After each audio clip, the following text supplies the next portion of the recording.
Greetings comic book fans, welcome to the Dude Cave. I'm Jason and these are my comics of the week for the 4th week of March 2016. Wow, that year is just flying by. It's going quicker than the Flash in a race with Quicksilver. Anywho, this week, what this video is every week I share with you out of the books I picked up, the 5 books I enjoyed the most, and I come here and I give them a little bit of a longer review. If you don't want the long review and you just want the short view of what I thought of those books, check out my other video, rapid fire roundup. On that video you will have all books I read. I think it was 17 this week, and I just give you my brief opinion on each book. So anywho, let's get into these. And my first book of the week, it is from Marvel Comics.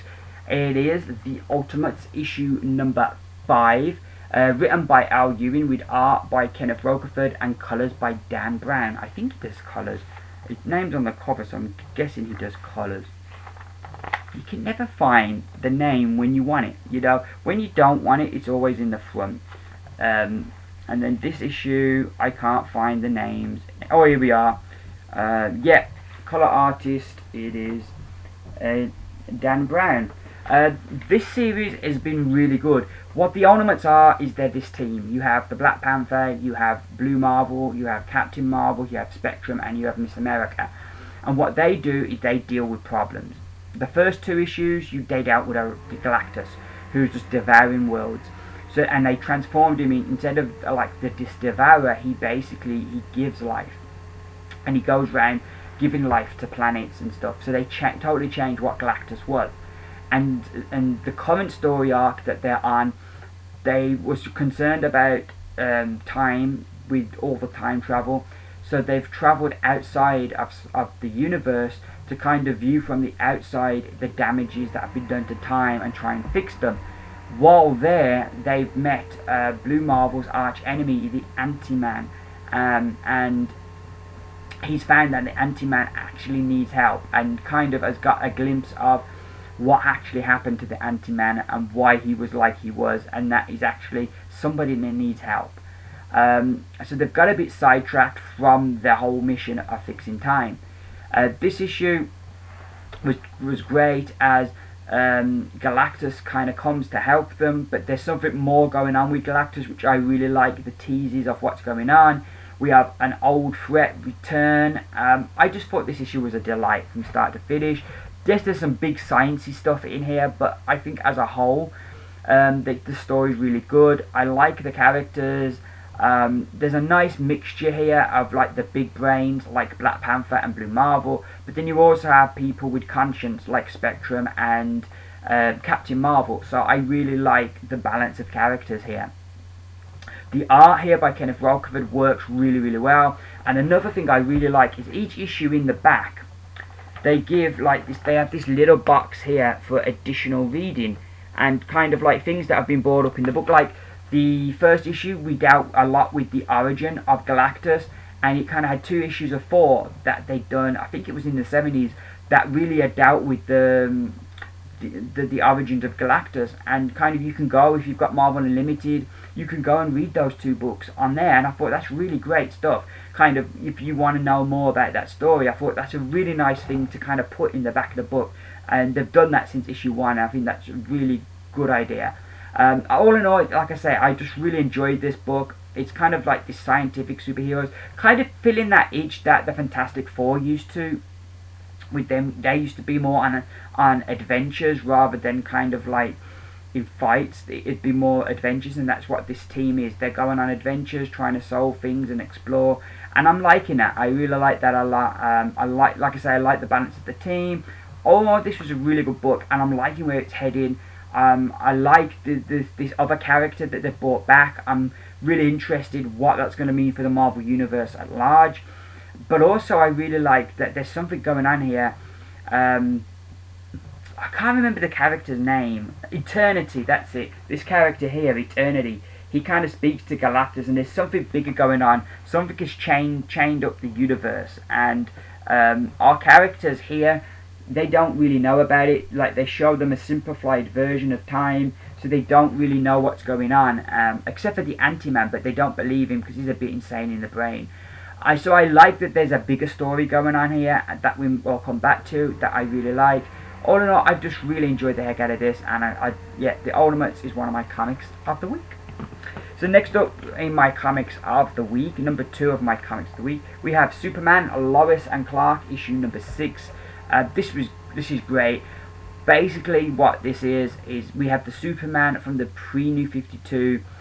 Because of Convergence, Lois Lane, his wife, and their son have ended up in our universe, and he's been living here for about 10 years. And what he's been doing in secret is he's going out, taking out threats that happened in his day, and taking them out before they can happen, and kind of explaining why things have sort of run a bit differently. And I like that kind of explanation. This whole series started off with him trying to stop Henshaw becoming the cyborg Superman, which kind of looks like that's going to cause its own problems. We then have Lois, who's the secret author, Author X, and she's trying to expose Intergang, so they're coming after her. And this issue sees him rescue a publisher, but then as he's trying to go back to rescue Lois, he gets sidetracked with this villain on a bridge. It's this reality show that want to show this villain, but then it goes pear-shaped. People, like, lives are in danger. Superman turns up, and kind of he's getting sidetracked from what he needs to be doing. I really like this book. I love the art from Lee Weeks. I love how Dan Jurgens is writing this. I love the whole thing with the son as well, Jonathan, as he's kind of realising there's more going on here, and I really like what's going on with him. All in all, this is just an absolute treat that I'm really enjoying. I even like our Superman, you know, he wears a slightly different outfit.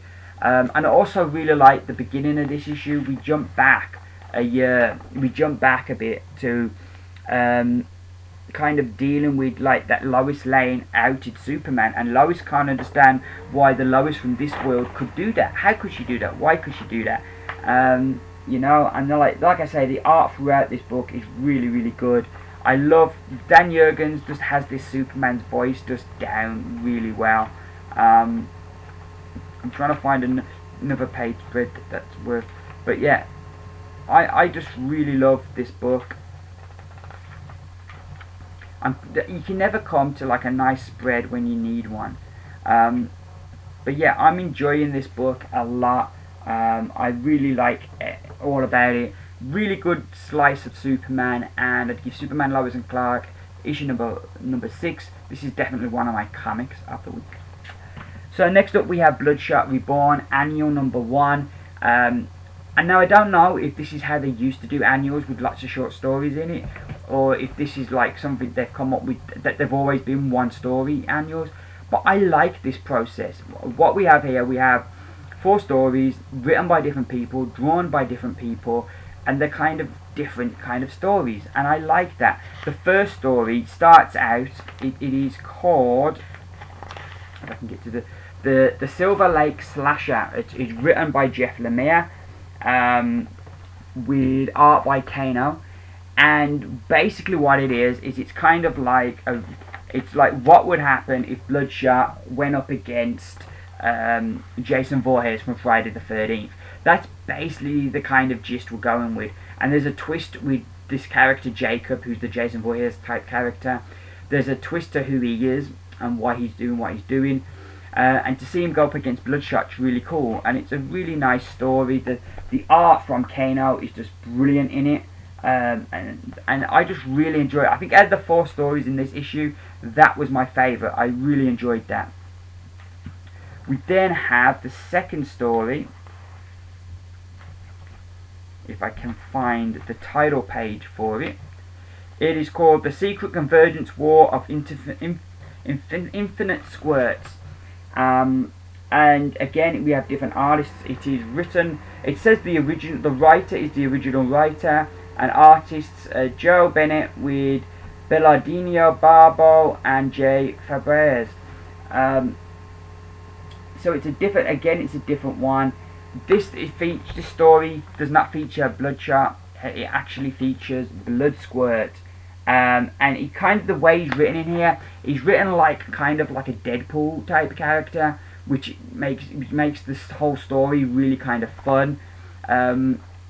We even have a She-Squirt, and there's a nice little editor's note that they wanted to call her Squirt Gwen, but they were told they would probably get sued, so they couldn't call her that. I really like it. It's kind of like a rip-off of Crisis of Infinite Earths, and there's even like iconic moments that they've kind of recreated with Valiant characters. But all, it's just a really fun story that I really enjoyed. Next up we have Jacob, which is written and drawn by Ray Fawkes, which I didn't realise that Ray was an artist as well. And this looks at the character from the first story, Jacob, and gives us a bit more about him. And then the last story, which kind of the art just is a very classic kind of feeling art, is called Hell Cloud Awaits, and it's about a Bloodshot kind of infiltrates this gang that think they're going to be kind of taken into computer code and belong to this cult. And it just is it's a fun story. Out of the four, I think that's probably the weakest of the four stories, but it was still really great, and I loved the art to that story. I just really enjoyed this annual from start to finish. It was just something that really surprised me, because going in, I was wasn't that enamored with the idea of four stories, but I ended up really enjoying them, and I thought this was a great annual. Definitely well worth trying out if you like Bloodshot, or if you like short stories. And Bloodshot Reborn and the #1 is definitely one of my comics of the week. So our penultimate comic of the week, it is Birthright, issue number 15. Sorry, 15. I was going to say 17, but it's 15. This is just, as always, great.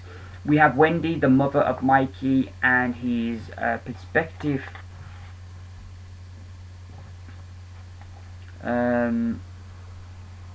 Oh God, I forgot her name. Raya, the partner of Mikey, and we kind of get a bit more about like how he was in this other world. As always, the art here by Besson is just superb. Every issue, Andre Besson just does a great job with the art. We then join Mikey as he's taking on all these police officers, which is just a super cool moment, and it just all from this, it just really drives up the drama. There's a reunion between with Brennan and Mikey and their dad, which is super cool. There's a really awesome twist that I really like that they've kind of planted the seeds for, but I still didn't see coming. I also really like kind of the how like the guy that's after them deals with that. I just felt all in all this was just another really strong issue, and I'm just loving it. I just love what we're getting now, but I'm also excited for the seeds they're planting for the future. And the book just keeps me every issue on the edge of my seat. And if I could only read 10 books a month, if I could only buy 10 comics, this would definitely be on that list of 10 comics, because I just absolutely adore this book. Great stuff, and I would give Birthright issue 15. Every issue gets a 5 out of 5 from me, and this is definitely easily one of my comics of the week.